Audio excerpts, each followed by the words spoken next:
Joining us now with more, Daryl Parks. He's an attorney for the family of Michael Brown.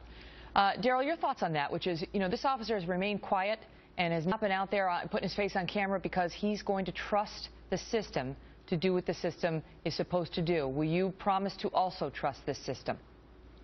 And I do trust the system. I'm an officer of that system, Megyn. But let me say this. Even if it doesn't go your way? Well, let me say, I sat at a funeral yesterday, and I think that if nothing else, we owe this family the truth, and they shouldn't have to wait too long to get it. The experience that they just had is a deep experience. I mean, no family should have to walk behind a coffin in a church. And so it's not like we don't know who the shooter was. We know who the shooter was. There's no reason for a lengthy investigation. I mean, we know where it happened, who did it. You can't say that, Mr. Parks. You don't know that. You don't know what the police are doing. And now there's national scrutiny on this. The investigation is proceeding on two fronts. You've got 40-plus FBI agents investigating for the Department of Justice. That can't be done like that. They've got to make sure they cross all their T's and dot all their I's. But you know what? They should account for the amount of time that it should take to do it. It's not like you should give them carte blanche to take Why does an extra month make any difference whatsoever? Don't you just want to get the right result? Get the result that the people of Missouri can believe in. All the people who elected this county prosecutor, the people who will sit in the grand jury box, and the people who may ultimately have to sit in a regular jury box. Let me put it like this for you. Imagine if it was your child that you laid to rest yesterday in that cemetery. Would you want to wait a month? I would want justice to play out. I would want justice to take its course. And I, too, am an officer of the court, sir, so I can speak to this. Justice is not swift. It's not swift, but it's supposed to be blind. People are not supposed to be interfering with the process. They're not supposed to be pressuring law enforcement officers to rush it along because the community really wants to know whether there's going to be an indictment or not. It doesn't matter whether an indictment gets handed down in October or September. If it comes down, I'm sure you'll be satisfied. And if it doesn't come down, what I'm trying to ask you is whether you will stand by this system, even if it goes against you. Well, let me say this here.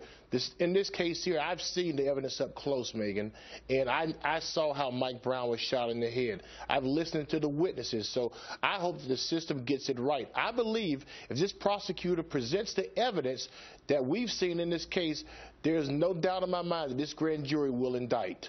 And you'll know what evidence was presented because they have said that they will make that public. But Mike, you're not answering my question. If they do not indict, you need to make a promise that you will accept that result, too. That is what is fair to the members of that grand jury.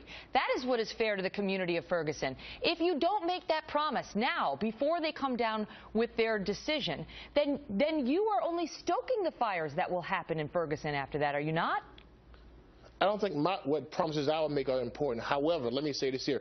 Regardless of what the grand jury comes back, we're certainly asked that there be calm and peacefulness in the Ferguson community and in Missouri. So no matter what comes back from them, we will be peaceful as citizens and as Americans. So that's what we will do. Now, we may or may not agree if they don't come back with the right decision. And that but is I believe that there's evidence in this case that is very compelling. I get that. And that's legitimate as the family attorney. I mean, I completely get that. But I think you also have a responsibility, as both sides do, to say there's a process in place. And as officers of the court, we stand by that process. We support it. We've signed on to defend it, to stand within it, and to assure lay people who are not officers of the court that this is how the process works and it can be trusted. I'll give you the final word.